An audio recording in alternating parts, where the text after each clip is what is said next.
Hello, I am King Mac, and I'd like to thank you all for watching this feature presentation on YouTube. Be sure to enjoy a hot fresh cheeseburger with some french fries and a nice soft drink. Thank you for watching, and now here is our feature presentation of TTBurger Game Reviews on YouTube.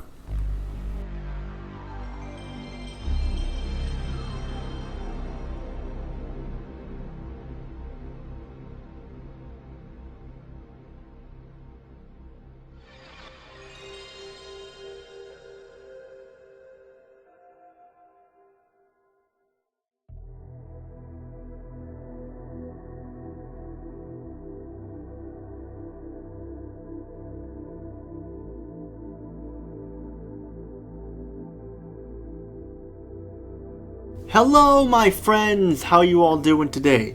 You want some more game reviews I see, eh? Want some more TTBurger Game Reviews of classic PlayStation games and stuff, PlayStation 2 games and stuff and more? Well, you come to the right place because we have another episode of TTBurger Game Reviews coming out for you right now, and I am your host Tony, and this is on episode 169, just closer and closer to episode 200, where I have something special planned out for that, so be on the lookout when it comes. And before I get started here, I want to give a shout out to YouTube users SubzeroMNX and Free Green HD for SubzeroMNX for providing the voice for the King Mac character, and for Free Green HD for creating the 3D talking hamburger videos, stuff that you see in the beginning of the video. So credit goes to both of you guys. You guys are awesome, and thank you again for doing that stuff. You guys rock. Man, this video will be in two parts. We're on episode 169, part 1 of 2, and today I want to talk about first-person shooters. Those of you who play video games back in the day and still play to this day know what first-person shooters are. They need no introduction. There are tons of them, lots of them, many of them, and just that it's a genre that's still very popular to this day. Like you can't get enough of them and stuff because they're always being made. For us gamers growing up in the 90s, we had games like Turok and GoldenEye, like some of the James Bond games. We had Doom, Wolfenstein 3D, Hexen, Medal of Honor, and Jumping Flash, and more and more. When it comes to modern first-person shooters, you have games like Call of Duty, Far Cry. You have the Killzone franchise and stuff like that. But today I want to talk about one of the very first popular first-person shooter genres ever made, series ever made, I must say, and that is the Doom series. Now, I'm sure everyone who's played games knows what Doom is, because Doom was like a big thing back then because it popularized on the first-person shooter genre. Now, while Wolfenstein 3D came first, Doom popularized it and made it even better. And I will admit, I was not the biggest fan of Wolfenstein 3D because it was all in corridor like levels like that. It just wasn't a big thing for me and stuff. So, will I review Wolfenstein 3D? Probably not. I'm just saying there. But getting back to Doom here, Doom started off on the PC, and then was ported to many consoles later, like the PlayStation, the Super Nintendo, the Sega 32X, the Atari Jaguar, the Sega Saturn, the 3DO, the Game Boy Advance, and more. And a lot of the ports were awesome, but a lot of the ports were also garbage as well. So if you owned a console, you had to plan very carefully on what system you wanted to buy Doom for, because if you got it for the 3DO or the 32X or the Super Nintendo or so, it wouldn't have been that good. But if you got it for like other consoles like Atari Jaguar, PC, and more, then you were in for a treat there definitely. And like I said, we're looking at the PlayStation Doom games. It'll be in two parts here. Part 1, we're going to look at Doom. Part 2, Final Doom. Now I know there's Doom 3, Doom 3, BFG Edition, and Doom 2016 and all and stuff like that, but I mainly want to look at the classic Doom games that we had back in the 90s like that, so that's why I'm there. Now Doom 3 is a decent game, it's like that, just not the best, but we'll save that probably for another day. And we got a lot to talk about here. We're going to take a look at the original Doom on the PlayStation, and if you can find this in the long box, hey, it's just that doesn't work there because it's got two varieties of long box: the cardboard one here, or the plastic, or the plastic one with the rigged edges and stuff like that. And this version was made by Midway, Williams Entertainment, and id Software. And we got a lot to talk about here, so let's get started. Now, I will say the PlayStation version of Doom is a great port all around. Despite a few shortcomings, it is in my opinion the best version of Doom I ever played. Now I know people will say the PC version is the best, and they're about to be thinking, what are you talking about, and stuff like. I know people say the PC version is the best and everything and stuff. And what I'm thinking, and I understand the PC version of Doom was where Doom started and was popularized. But I'm not a PC gamer. I like consoles more. And sure, like they have their problems and stuff, but I'm fine with it. In my opinion, Doom on the PlayStation is my favorite version, hands down. And if that upsets anybody and stuff, hey, I apologize. I don't mean to upset anyone. I'm just voicing my honest opinion there. But let's continue. Now, what does the PlayStation version of Doom offer? Well, it has most of the levels from Ultimate Doom and Doom 2. Not all of the levels are here, but there are most of them though, so it's still nothing wrong with that.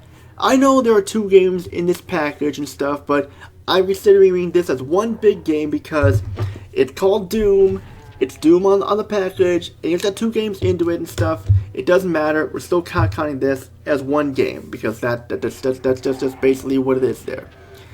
And let's get started here, and I'm counting as that, so let's get started here. For the story of Doom, well, we know it really does not have much of a story and stuff. It's just a simple, you are a soldier sent to Mars and Mars' moon to kill a bunch of evil monsters, kill them all until the day is done, and then you can call it a day and relax back on Earth. That's basically all the story you need for Doom and for Doom 2. It's a simple story, all it's needed for a badass first-person shooter, and it works in its own way, definitely. For the presentation, the game has good graphics for a 2D game. I like how the lighting in the PlayStation version is darker to make the game seem scary at times, and with the lighting done right, it's not too dark where you cannot see anything, and it's fine. There's nothing wrong here. I like how the game looks scary, and I like it. The frame rate is smooth 95% of the time. It can hitch up, but this is very rare. The gun models look great along with the enemy models and the environments. Doom 2 has like these hellish looking tomb levels and everything else stuff with a combine of like some sci-fi areas too.